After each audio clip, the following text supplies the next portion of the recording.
અનેકો એક નહીં અનેકો જેના ભૂતકાળમાં નામે આવી ગયા છે, જેમ કે ભીખાભાઈ જોશી જુનાગઢના જે છે, જેમ કે ફલાણાભાઈ વાઘા માંગરોળના છે વાજા, એનું પણ નામ છે. અને એવા અનેકો ઉત્તર ગુજરાતના પણ છે ને અહીંના પણ છે. ને એવું છે કે ભારતીય જનતા પાર્ટીએ તો એક કાયદેસરની એક સમિતિ બનાવી છે, વિપક્ષ તોડો સમિતિ એમ કહો તો હાલે, એનું એવું નામ છે. ને એમાં એની વરણી કરવામાં આવી છે.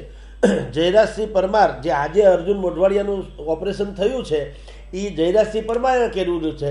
અને ગઈકાલ સુધીમાં જે કોઈ બાકીના સૌરાષ્ટ્રના લોકોનું કર્યું હતું એમાં કોણ ભાઈ આપણો ભરતભાઈ બોઘરાનું છે. તો આ એ સમિતિના સદસ્યો છે. એટલે ભારતીય જનતા પાર્ટી એક સમિતિ બનાવી છે. આપણી ભાષામાં એ તોડ પાણીવાળી સમિતિ કહેવાય કે વિપક્ષને તોડે, પણ એની ભાષામાં એટલે ભારતીય જનતા પાર્ટીની ભાષામાં એ છે ને ભાજપ જોડો નામની સમિતિ છે.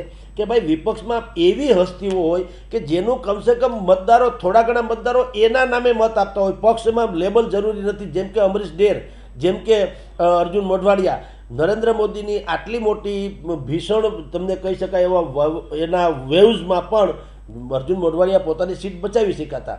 અને અમરીશ ડેર એ ધારાસભા ભલે હારી ગયા હોય પણ એના પંથકમાં આજે પણ સિટિંગ એમએલએ કરતાં પણ આની વેલ્યુઝ બહુ વધારે છે. તો ભારતીય જનતા પાર્ટીએ એવું નક્કી કર્યું કે એવા નેતાઓને આપણા પક્ષમાં સમાવેશ કરો કે જે નેતાઓ વોટ કેચર્સ છે, એટલે કે મતદારો ઉપર પ્રભાવી હોય. તો કમસે કમ એટલું મત જે છે એ પણ કોંગ્રેસમાંથી જ ઓછું થવાનું અને ભાજપને મળવાનું સ્વાભાવિક જ છે.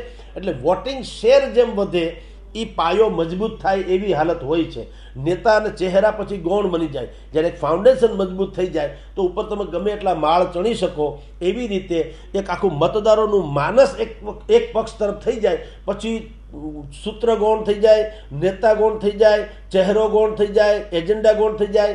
કેવળ ને કેવળ કમલના નામ ઉપર પછી છગન મગન ગમે એને આપે તો જીતી જાય એવો એક જે વેવ્સ ઊભો કરવા માગે છે, એમાં અત્યારે ભારતીય જનતા પાર્ટી ઘણે અંશે સફળ થઈ રહી છે. એમાં કોઈનો હાથ નથી સિવાય કોંગ્રેસનો.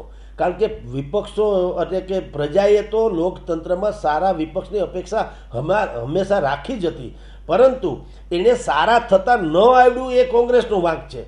કારણ કે વિપક્ષનું હોવું એ ચૂંટણી ટાણે ડેડકાની જેમ ચોમાસામાં બહાર નીકળો એવું નથી હોતું.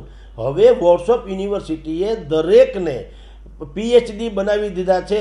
એક એક વ્યક્તિના પોતાના મતનું મૂલ્ય છે, મતક્ષેત્રનું મૂલ્ય છે, શું હોય ને શું ન, સારા નરસાનું ભાન હવે થઈ ગયું. એ જમાનો વયો ગયો કે સાડી આપતા હતા અને ગાંઠિયા આપતા હતા તો લોકો મત આપી દેતા. હવે એવું કશું રહ્યું નથી. લોકોની લાઈફસ્ટાઈલ એ થોડીક સુધરી ગઈ છે. એ સમજે છે કે સ્થિર શાસન, વિઝનરી શાસન અને ગ્લોબલ શાસન કોણ આપી શકે અને દેશના હિતમાં આપણું હિત સમાયેલું છે એવું સમજાવવામાં ભારતીય જનતા પાર્ટીની નરેન્દ્ર મોદીની સરકાર સફળ થઈ છે. એટલે હાલ તુરંત કોંગ્રેસનું કોઈ ભવિષ્ય નથી.